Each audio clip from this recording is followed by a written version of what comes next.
नमस्कार, खेल जगत में आपका स्वागत है। Federation of international hockey FIH की महिला ओलंपिक हॉकी क्वालिफायर प्रतियोगिता एक दिन पहले रांची में संपन्न हुई। इसमें भारत समेत अन्य देशों ने हिस्सा लिया। टूर्नामेंट में भारत का प्रदर्शन कैसा रहा, अन्य देशों का प्रदर्शन कैसा रहा, क्या थी यह प्रतियोगिता और आगे इसमें क्या होने वाला है, इस पर चर्चा करने के लिए हमने दूरदर्शन के स्टूडियो में आमंत्रित किया है हॉकी से जुड़े दो हस्तियों को। हमारे साथ हैं सुश्री असुंता लकड़ा जी, जो कि एक नामी हॉकी की अंतर्राष्ट्रीय खिलाड़ी हैं, भारतीय महिला हॉकी टीम की कप्तान भी रह चुकी हैं, राष्ट्रीय चयनकर्ता हैं। हमारे साथ हैं श्री मनोज कोनबेगी जी, जो कि हॉकी झारखंड में उपाध्यक्ष हैं, और इससे भी बड़ा परिचय इनका यह है कि ये हॉकी के बहुत बड़े प्रोमोटर हैं। सिमडेगा जैसे दूरस्थ क्षेत्र में ये काम करते हैं हॉकी को लेकर के काफ़ी वर्षों से, और काफ़ी खिलाड़ी इन्होंने झारखंड को दिए हैं और देश को दिए हैं। मनोज जी और असुंता जी दोनों का स्टूडियो में बहुत बहुत स्वागत है। जी नमस्कार।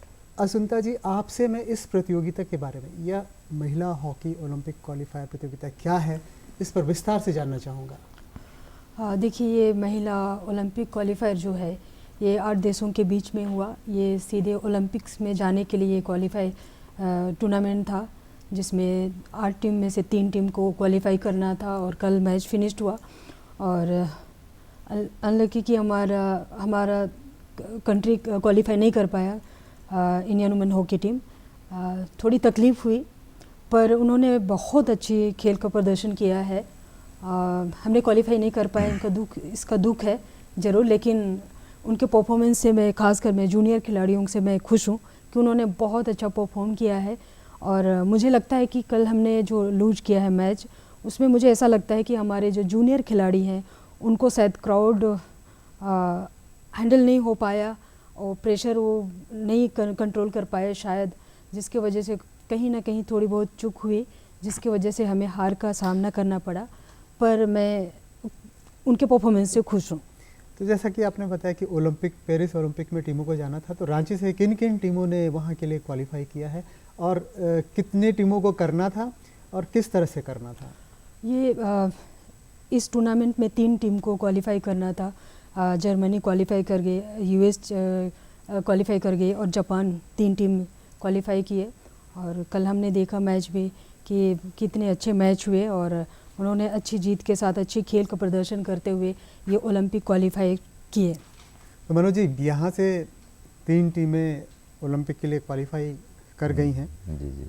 और जैसा असुंता जी ने कहा कि भारतीय टीम क्वालिफाई नहीं कर पाई, तो भारतीय टीम क्वालिफाई नहीं कर पाई, इस पर आपका क्या कहना होगा? निश्चित रूप से भारतीय महिला हॉकी टीम क्वालिफाई नहीं कर पाई, जिसके लिए हम भारतवासियों के साथ हम झारखंड वासी काफ़ी दुखित हैं, क्योंकि ये प्रतियोगिता झारखंड में हो रही थी। और इस भारतीय महिला हॉकी टीम में हमारे झारखंड की 4 खिलाड़ी, निक्की प्रधान, सलीमा टेटे, संगीता कुमारी और ब्यूटी डुंगडुंग थी और टीम क्वालिफाई नहीं करना बहुत दुख की बात है। और हम लोग काफ़ी दुखित भी हैं और मायूस भी हैं। और चूँकि ये प्रतियोगिता चीन में होनी थी, और हमारे हॉकी इंडिया के महासचिव भोलानाथ सिंह जी ने चाहा कि अगर हम झारखंड में ये प्रतियोगिता कराते हैं, यहाँ काफ़ी हॉकी के सपोर्टर हैं, तो हमारी टीम क्वालिफाई कर जाएगी बोल के ये चीन से इस प्रतियोगिता को झारखंड में लाए और इस प्रतियोगिता का आयोजन कराए क्वालिफाई। लेकिन दुख की बात है कि हम नहीं क्वालिफाई कर पाए, और थोड़ी थोड़ी हमारी चूक रही, जिसके वजह से आज विगत 2 ओलंपिक में भारत की महिला हॉकी टीम क्वालिफाई करती थी, लेकिन ये इस बार क्वालिफाई नहीं कर पाई है। आने वाले दिनों में पुनः मेहनत किया जाएगा ताकि 2028 के ओलंपिक में भारतीय महिला हॉकी टीम पुनः क्वालिफाई कर पाए। अभी आपने मनोज जी झारखंड के खिलाड़ियों का नाम लिया, तो 2 खिलाड़ी तो ओलंपिक में खेल चुकी हैं पहले से, निक्की प्रधान और सलीमा टेटे। तो क्या हम उम्मीद कर सकते थे कि अगर भारतीय टीम क्वालिफाई करती तो इस प्रतियोगिता में 4 खिलाड़ी थे हमारे झारखंड से, तो क्या चारों ओलंपिक में जा सकते थे? निश्चित रूप से विगत कई प्रतियोगिताओं को हम देख रहे हैं। पिछले चैंपियनशिप ट्रॉफी में भी 3 खिलाड़ी खेली थी, जिसमें ब्यूटी नहीं थी, लेकिन अभी जो टेस्ट मैच के लिए बाहर गई हुई थी उसमें ब्यूटी ने भी अच्छा प्रदर्शन किया, और इस मैच में भी ब्यूटी भी अच्छा प्रदर्शन की। सलीमा तो भारतीय महिलाओं की टीम की एक तरह से मेरुदंड ही माना जाएगा। निक्की प्रधान भी डिफेंस में बहुत अच्छा कर रही है और संगीता कुमारी भी बहुत अच्छा गोल कर रही है, अच्छा गोल बना भी रही है, दूसरे से गोल करवा भी रही है। इसलिए चारों खिलाड़ियों के परफॉर्मेंस को देखने के बाद निश्चित रूप से था कि ये ओलंपिक के लिए चुनी ही जाती, क्योंकि ये बहुत अच्छा खेल रही थी।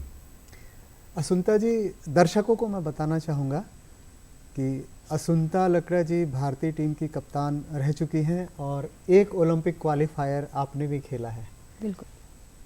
और दुर्भाग्य से उसमें भी ऐसा ही हुआ था कि भारत नहीं जा सका था। एक खिलाड़ी के रूप में आपसे मैं जानना चाहता हूँ कि आपको फील क्या रहा है। आप ज़रूर चाहती होंगी, आपके शहर में हो रहा था यह टूर्नामेंट और 4-4 खिलाड़ी हमारे खेल रहे थे, लोकल मतलब सपोर्ट था। बस एक खिलाड़ी के रूप में आप क्या फील कर रही हैं कि भारत नहीं जा पाया उस समय और अब का कंपेयर करके? देखिए, जब मैं खेल रही थी तब भी क्वालिफायर मैच में हमने फाइनल में ही हारा और हमने क्वालिफाई नहीं किया। मुझे बहुत दुख हुआ कि मैं उस टीम की कैप्टन भी रही थी। तो मतलब ओलंपिक्स एक कदम से चुकना मतलब बहुत क्या बोल सकते हैं, बहुत ही दर्द है, क्योंकि हम एक कदम दूरी है ओलंपिक में जाने का और हम उस कदम को हम पूरा नहीं करते हैं।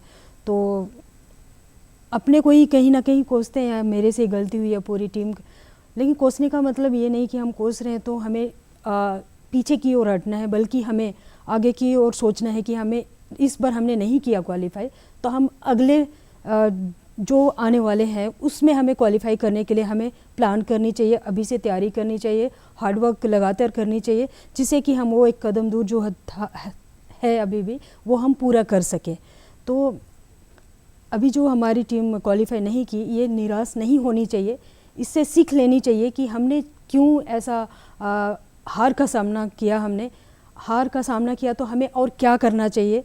एक दूसरे के साथ बात करके, कोचेस के साथ बात करके, पूरी टीम बैठकर बात करना चाहिए, ताकि आने वाले दिन हम इसको पूरा कर सकें। मनोज जी, असुंता जी ने इस पर बात बताई, इन्होंने आगे के बारे में बात बताई। मैं आपसे जानना चाहता हूँ पीछे के बारे में। भारतीय टीम क्या पूरी तैयारी के साथ यहाँ पर थी?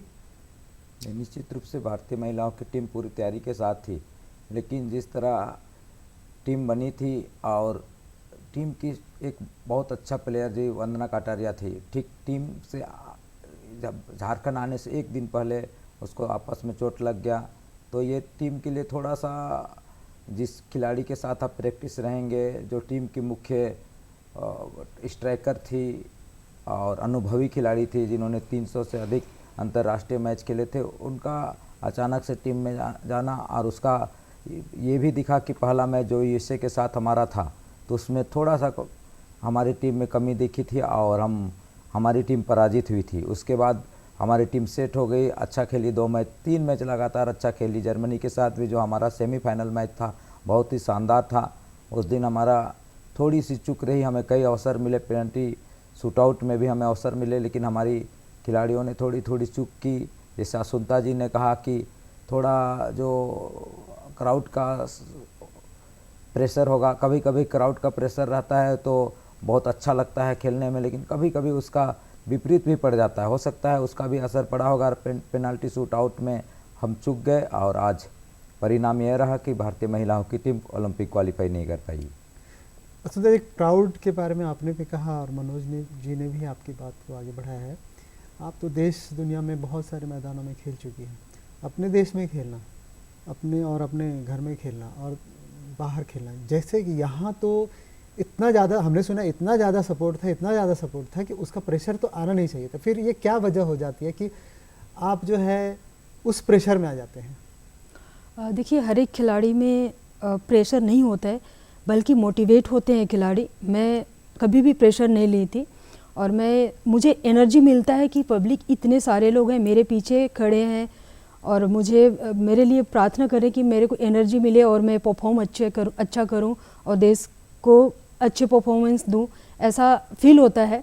लेकिन कई बार ऐसे जैसे जूनियर खिलाड़ी आते हैं, फर्स्ट टूर्नामेंट रहता है, क्राउड अपने घर पे होता है, तो कभी कभी ऐसा होता है कहीं मैं मिस्टेक कर गई तो क्राउड क्या बोलेगा या मेरे से गलती नहीं होनी चाहिए, थोड़े डबल माइंड हो जाते हैं। जैसे हमने शूट आउट में भी देखा था कि मैंने स्पेशल मैं संगीता की बात करूँगी कि वो बहुत अच्छी स्किल प्लेयर रही हैं और हमेशा से ट्रेनिंग में बहुत अच्छा करती हैं, लेकिन मुझे कहीं ना कहीं लगता है जो सेकंड वाला जो गोल नहीं हुआ उसका ये रीज़न हो सकता है कि वो डबल माइंड हुई होंगी और बाकी जो खिलाड़ी भी थे वो जो सोच के गए वो सडनली चेंज किए होंगे, क्योंकि क्राउड हमें गोल चाहिए आवाज़ दे रहे, तो शायद उनको थोड़ा सा लगा होगा अगर मेरी ये बॉल मिस हो जाएगी या गोल कैसे करूं, मतलब थोड़ी सी होती है, वही शायद हुआ होगा खिलाड़ियों के साथ।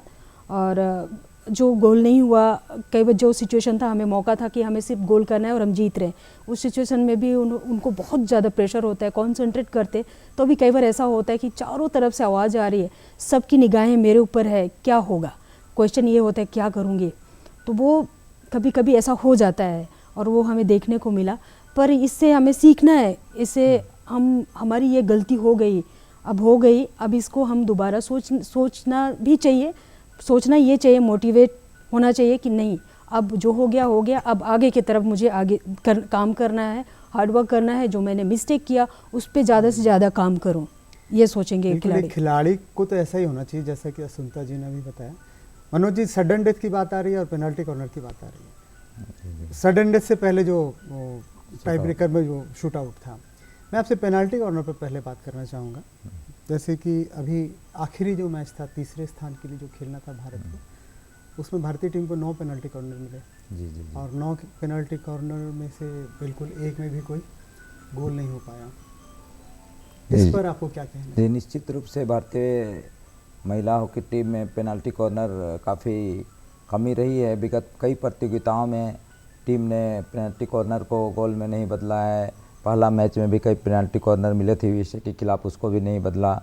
दूसरे मैचों में कुछ पेनल्टी कॉर्नर गोल में हुए और जिसका रिजल्ट अच्छा रहा कि भारतीय टीम जीत पाई।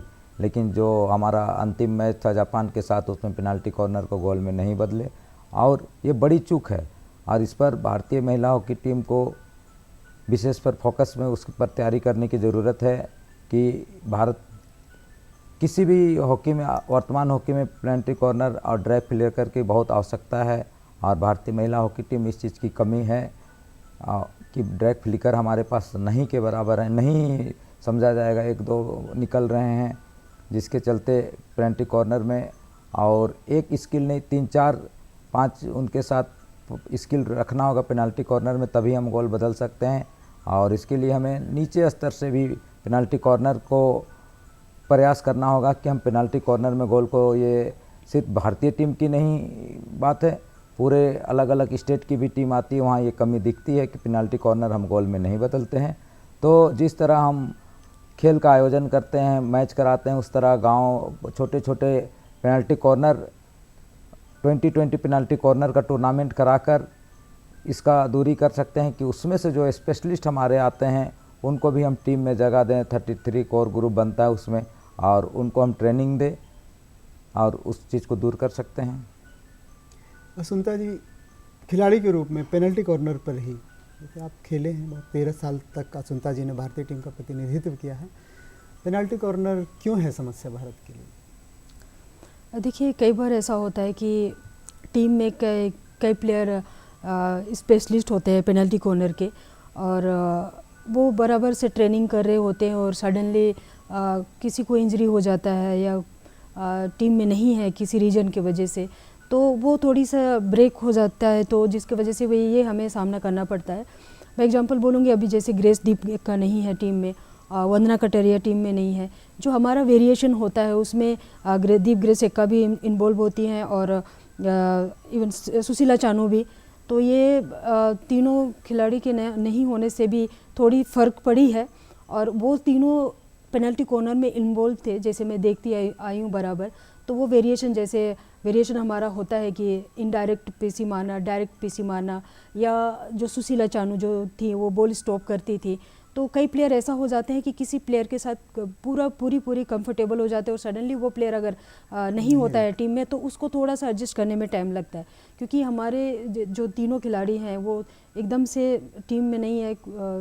सुशीला चानू को थोड़ी सी इंजरी हो गई, वंदना कटारिया को भी इंजरी हो गई, दीप ग्रेसिका को भी इंजरी थोड़ी हुई है तो वो ब्रेक लिए हैं, जिसके वजह से ये पेनल्टी कॉर्नर हमें वेरिएशन देखने को नहीं मिला और उसका नुकसान हमें बहुत ही हुआ, जो हमने कल का मैच में भी देखा। तो ये कहीं ना कहीं होता है, हम सोचते हैं, बात करते हैं कि हमारा पेनल्टी कॉर्नर नहीं हो रहा है, प्लेयर नहीं कर पा रहे, कहना आसान है, पर एक एक चीज़ हमें अगर हम गौर से देखें, क्योंकि मैं खुद उसमें इन्वॉल्व हो रहती थी मैचों में और मैं खुद मारती थी, तो मेरे को पता है कि कौन सा प्लेयर मेरे साथ कैसा अंडरस्टैंडिंग है हमारी और हम कैसे पेनल्टी कॉर्नर मार सकते हैं। वो कॉन्फिडेंस लेवल थोड़ा सा कहीं ना कहीं इधर उधर हो जाता है, जिसकी वजह से कल हमें ये देखने को मिला। इसमें इम्प्रूवमेंट किस तरह से हो सकता है? क्या ये पेनल्टी कॉर्नर लेना प्रतिभा की बात होती है या कला होता है, या इसको और सुधारा जा सकता है? क्योंकि ये महिला हॉकी में ही नहीं, पुरुष हॉकी में भी बहुत पहले से ये बात चली है। बिल्कुल, देखिए कोई भी परफेक्ट आता नहीं है, आने के बाद ही सीखते हैं, धीरे धीरे वो सीखते हैं, कंटिन्यू उसको ट्रेनिंग करना। मैं एग्जांपल मैं अपने ही दूंगी, क्योंकि मैं स्लैब शॉट की मतलब मुझे स्लैब शॉट से मुझे जानते हैं लोग। वो स्लैब शॉट के लिए मुझे मेरे कोच जो नरेंद्र सिंह सैनी ने, उन्होंने मुझे पनिश्ड किया था 3 दिन।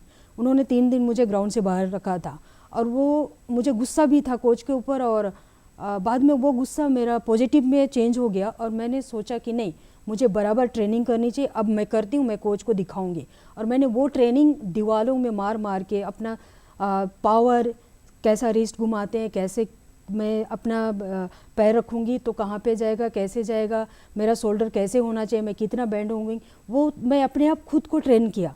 और वो ट्रेन करने के बाद इतनी परफेक्शन आ गई कि मैं कैसे जैसे भी चाहूँ, मैं जहाँ मैं चाहूँगी वहाँ बॉल पहुँचा सकती हूँ। तो मैं ये कहना चाहूँगी कि हर चीज़ में प्रैक्टिस की ज़रूरत है, और वो 100-200 में ही नहीं होगा, हज़ारों में हमें ट्रेनिंग करनी पड़ेगी, तब जाके वो भी एक दिन में नहीं होगा। रोज़ दिन पर बढ़ाते जाना है कि मैंने आज 100 मारा, कल मैंने 200 मारना है, परसों 300 मारना है। तो ऐसे लेवल अपना ऊपर करते जाएंगे तभी परफेक्शन आ सकता है। एक दिन में हम हॉकी नहीं खेल सकते, एक महीना में हॉकी नहीं खेल सकते, उसके लिए हमें बराबर खेलते रहना चाहिए और पूरी लगन के साथ उसमें काम करना पड़ेगा, तभी हो सकता है। वो खुद को कैसे मैं एक्स्ट्रा मैं अपने में टैलेंट ला सकती हूँ, वो खुद पे होता है। वो एक एक स्किल जो होता है हर किसी के बस की बात नहीं होती है।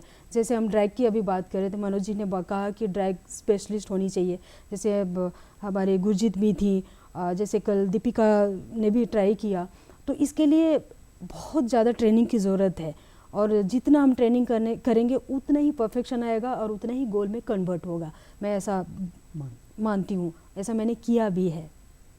तो हम कहते हैं कि पेनल्टी कॉर्नर जो होता है वो मैच जिताने का एक सबसे बड़ा अस्त्र जिसे वो कहते हैं, गोल करने का एक अवसर जो होता है पेनल्टी कॉर्नर होता है।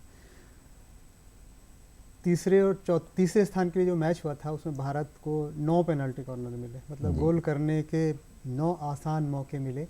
अगर उनमें से 1-0 से ही भारत हारा, अगर 9 में से 2 भी कर देते तो भारत शायद पहुंच जाता। मनोज जी, बात करते हैं कि झारखंड के ही खिलाड़ियों की, खासकर इस प्रतियोगिता में झारखंड के खिलाड़ियों का प्रदर्शन, झारखंड के 4 खिलाड़ियों का प्रदर्शन अपने होम ग्राउंड में किस तरह का रहा था, और क्या आपको लगा कि उन्होंने जो एक्सपेक्टेशन था वो पूरा हुआ उनसे? झारखंड के खिलाड़ियों का प्रदर्शन अपेक्षाकृत ठीक था, लेकिन पिछले प्रतियोगिताओं में जो सलीमा टेटे का जो प्रदर्शन था, 2-3 मैच में उन्होंने अच्छा खेला, जो चौथा मैच था थोड़ा कमी रही। जर्मनी के खिलाफ भी जो से येलो कार्ड मिला था, उसके बाद उसमें थोड़ी सी कमी आई थी, लेकिन लास्ट में उन्होंने अच्छा किया। कल के मैच में भी उन्होंने जो हाफ टाइम तक था थोड़ा सा कम खेली, बाद में बहुत अच्छा खेली, जिसका कारण रहा कि टीम बार बार जापान की टीम के डी एरिया में सर्किल में जाती रही, लेकिन पिछले प्रतियोगिताओं की अपेक्षा थोड़ा सा कम रहा। और ये होता भी है कि हम हर प्रतियोगिता, हर मैच में नहीं दोहरा पाते हैं, कभी बहुत अच्छा खेलते हैं, कोई दिन कोई ना कोई थोड़ी सी कमी रहती है, और वही थोड़ी सी कमी कहीं ना कहीं हमें नुकसान दे देती है। संगीता कुमारी ने भी अच्छा ही खेला, और नई खिलाड़ी थी ब्यूटी डुंगडुंग, उन्होंने पहला ओलंपिक क्वालिफाई खेला है। काफ़ी दिनों तक रेस्ट में रहा, इंजरी रहा, उनके पिताजी का डेथ हुआ अगस्त महीना। उसके बाद उन्होंने रिकवर करके सीनियर टीम में अपना जगह बनाने के बाद जिस तरह प्रदर्शन की है, शायद आने वाले दिनों में उनका सुख रास्ता बहुत ही सफल दिख रहा है। चूँकि इंजरी और फादर का डेथ होना बहुत बड़ा सदमा था उनके साथ, कि फिर भी टीम में आई और टीम में जगह बनाई और अच्छा प्रदर्शन की है। सलीमा टेटे की बात करते हैं सुल्तान जी, तो आप तो इन सब के मेंटोर भी रही हैं, आप इन चारों खिलाड़ियों के मेंटोर आप रही हैं और बहुत नज़दीक से आपने इन खिलाड़ियों को देखा है। सलीमा टेटे की तारीफ तो प्रधानमंत्री जी ने भी की थी पिछले ओलंपिक में, लेकिन इस बार जैसा मनोज जी भी कह रहे हैं, थोड़ा सा क्या उसमें कुछ आपको कुछ कमी नज़र आई खेल में, उसके मतलब मानसिक रूप से वो उतनी क्या मजबूत नहीं रही इस टूर्नामेंट में? बिल्कुल मनोज जी ने सही कहा कि 2 मैच उसने जो खेला, और जैसे हम लोग सब लोग देखते हैं कि जब वो बॉल पकड़ती है तो लगता है कि अब कुछ तो होने वाला है, कुछ तो होने वाला है, सब लोग हल्ला करते हैं कि अब कुछ होने वाला है। तो ये उम्मीद बराबर रहती है जो हमें कल थोड़ा सा सलीमा में देखने को नहीं मिला। रीजन या तो पहले मैच में इतने जोर लग जाते हैं कि नेक्स्ट मैच के लिए कभी कभी कोई प्लेयर रिकवर कर जाते, कोई प्लेयर रिकवर नहीं कर पाते। तो हो सकता है कुछ ना कुछ रीजन होगा जिसकी वजह से कल थोड़ी सी सलीमा नहीं दिख पाई। अगर कल सलीमा दिखती और खेलती और खिलाती टीम को तो शायद रिजल्ट और कुछ होता, क्योंकि ऐसा कई बार होता है कि सलीमा ही टीम के लिए बहुत कुछ कर रही है, ऐसा देखने को मिलता है। और बहुत सारे खिलाड़ी भी, क्योंकि कल जो न्यूजीलैंड के साथ जो मैच इन्होंने खेला था वो एकदम परफेक्ट हॉकी खेला था, क्योंकि उन्होंने कोई भी मिस्टेक नहीं किया था। 1-2 प्लेयर को छोड़ के किसी ने भी मिस्टेक नहीं किया। जो चाहिए इंटरनेशनल लेवल का मैच उन्होंने खेला। मुझे था कि मैंने पहले भी बोला था कि अगर न्यूजीलैंड वाली जो मैच है वो रिपीट करते हैं तो हम आराम से जीत रहे, और वो सच था कि अगर हम वो गेम खेलते कल हम आराम से 2-0 से जीत रहे थे। लेकिन कल टीम कुछ भी जो भी रीजन हो वो टीम ही बता सकते हैं। पेनल्टी कोना तो रीजन है ही, और एक जो गोल मिला था जो श्योर था, गोलकीपर ने ले लेता हूँ सोचा होगा और उसने स्टिक ही डाला, बल्कि वो गोल था, श्योर गोल था। और लकी है कि वो गोल सेव होने से हमने ड्रॉ नहीं कर पाए। अगर ड्रॉ होता, शूट आउट होता या जो भी होता, आगे भी कुछ भी हो सकता था। तो वो सारी बात जो मिस्टेक कुछ भी जो भी हुआ वो हमें कहीं ना कहीं नुकसान हुआ। मनोज जी, आयोजन पर बात करते हैं थोड़ा। जैसे कि जी 2 महीने पहले एक एशियन चैम्पियनशिप हुआ, उसके बाद ओलंपिक क्वालिफायर हुआ रांची में, बल्कि झारखंड में इससे पहले इससे बड़ा अंतर्राष्ट्रीय प्रतियोगिता टूर्नामेंट कोई भी नहीं हुआ था। जी। यह प्रतियोगिता आपने कराई। जैसा आपने पहले कहा कि भारत इसमें आगे नहीं जा पाया, इसका तो दुख है, लेकिन आयोजन की दृष्टि से आप संतुष्ट हैं या कोई कमियां आपको नजर आई? जी, निश्चित रूप से झारखंड में जो आयोजन हुआ, पहली बार कोई अंतर्राष्ट्रीय हॉकी प्रतियोगिता का आयोजन हुआ। पहली बार जब एशियन चैंपियनशिप ट्रॉफी का आयोजन हुआ उसमें 6 देशों की टीम ने भाग लिया। अभी जो हुआ जिसमें 8 देशों की टीमों ने भाग लिया। ये झारखंड के खेल के लिए, हॉकी के लिए और झारखंड की विश्व स्तर पर जो ये प्रतियोगिता ने जो सम्मान बढ़ाया है, बहुत बड़ी उपलब्धि है झारखंड के लिए कि इतने देशों की टीमों ने खेला यहाँ पर। और यहाँ के दर्शकों ने जो खिलाड़ियों का उत्साह बढ़ाया, जो खचाखच भरा स्टेडियम, सुबह 10 बजे से मैच हो रहा है, रात को 10 बजे तक हो रहा है, इतनी ठंड 12 डिग्री सेल्सियस से भी नीचे में यहाँ के दर्शकों ने जिस तरह बैठकर मैच का आनंद उठाया। जब भारत खेल रही थी उस समय भी, भारत की टीम नहीं थी उस समय भी, जिस तरह उत्साह बढ़ाया, तो ये हॉकी के विकास के लिए बहुत लाभदायक हो रहा है। क्योंकि जब बाहर के कॉरपोरेट देखेंगे, वर्ल्ड स्तर के कॉरपोरेट देखेंगे कि झारखंड में इतने हॉकी के जुनूनी खिलाड़ियों के साथ साथ इतने इंटरनेशनल प्लेयर निकल रहे हैं और इतने ज़्यादा दर्शक हैं, तो हो सकता है आने वाले दिनों में कोई भी 1-2 कॉरपोरेट का नज़र उस पर पड़ जाता है और उसे इस हॉकी को मार्केटिंग की ओर बदलेंगे, प्रोफेशनल की ओर बदलेंगे, तो काफ़ी लाभ होगा हॉकी का। चूँकि गांव देहात जैसे हमारा सिमडेगा डिस्ट्रिक्ट है, खूंटी डिस्ट्रिक्ट है, उद्योग धंधे वहाँ नहीं हैं, अपने बल पर हॉकी खिलाड़ी निकल रहे हैं। यदि उन्हें कोई मदद करने वाला इस तरह के मैच देखकर आ जाए, आने वाले दिनों में पुनः इस तरह की प्रतियोगिता हो या अभी के टीवी वगैरह में बाद में देखें, तो हो सकता है इससे निश्चित रूप से लाभ होगा। और जो खिलाड़ी खेल विभाग ने विभिन्न जिला के प्रशिक्षु खिलाड़ियों को यहाँ आमंत्रित करके उनके रहने से लेकर खाने तक की व्यवस्था कराकर उन्हें इस तरह के अंतर्राष्ट्रीय मैच दिखलाने का काम किया, बहुत ही काबिल तारीफ़ है। जो हमारे छोटे छोटे बच्चे हैं वे जर्मनी का मैच देख के, उनका प्रैक्टिस देखकर, उनका पेनल्टी कॉर्नर, तो जापान की मैच देख के, यूएसए के टीमों को जो टीवी में देखते थे उन्हें साक्षात देखकर, और कई खिलाड़ियों ने जाकर उनके साथ सेल्फी लेकर साथ में फ़ोटो खिंचाकर जो अनुभव प्राप्त किया है, जो आने वाले दिनों में हॉकी के विकास के लिए बहुत ही मील का पत्थर साबित होगा। तो इस वार्ता से यह निष्कर्ष निकला सबसे पहले तो ये कि हम सब दुखी हैं कि भारत यहाँ से ओलंपिक के लिए क्वालिफाई नहीं कर पाया, लेकिन आशान्वित भी हैं कि 2028 के ओलंपिक में भारतीय टीम को हम लोग देखेंगे। हालांकि इससे पहले लगातार 2 महिला ओलंपिक भारतीय टीम खेली है। जैसे कि मनोज जी आपने बताया, असंता जी आपने बताया, पेनाल्टी कॉर्नर का आपने जिक्र किया, आपने जूनियर खिलाड़ियों के बारे में भी थोड़ा कहा कि प्रेशर में संभवतः किसी न किसी तरह से वो आ गई थी। तो इन सब चीज़ों से आगे सीखने की ज़रूरत है और लेसन लेने की ज़रूरत है।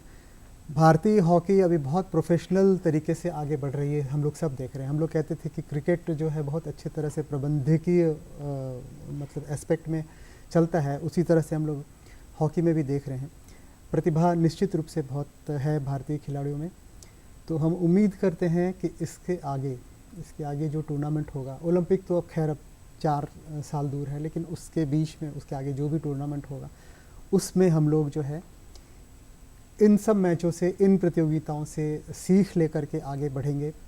आप जैसी मार्गदर्शक हैं, असुंता जी से राष्ट्रीय चयनकर्ता हैं, कोच भी हैं और 13 साल तक भारतीय टीम से खेली, एक लंबा अनुभव हॉकी का इनके पास है। मनोज जी हैं कि गांव देहात से खिलाड़ियों को ढूंढ करके लाते हैं, उनको एक मंच देते हैं। बहुत सारे खिलाड़ी ऐसी हैं कि जिनको एक ग्रामीण टूर्नामेंट से उठा करके लाए और आज वो राष्ट्रीय और अंतर्राष्ट्रीय मैच में खेल रही हैं। तो हम उम्मीद करते हैं कि भारतीय महिला हॉकी के लिए भविष्य सुनहरा होगा और 2028 के ओलंपिक में भारतीय महिला हॉकी टीम में हम ज़रूर 4 नहीं, झारखंड से और भी ज़्यादा खिलाड़ियों को खेलते दिखेंगे और मेडल लेकर के आएंगे, ये हम उम्मीद करते हैं। तो इसी उम्मीद के साथ, इसी आशा के साथ हम इस चर्चा का अंत करते हैं। आप लोग स्टूडियो में आए, मनोज जी, असुंता जी, इसके लिए दूरदर्शन की ओर से आप लोगों का बहुत बहुत आभार, बहुत बहुत शुक्रिया, धन्यवाद। धन्यवाद।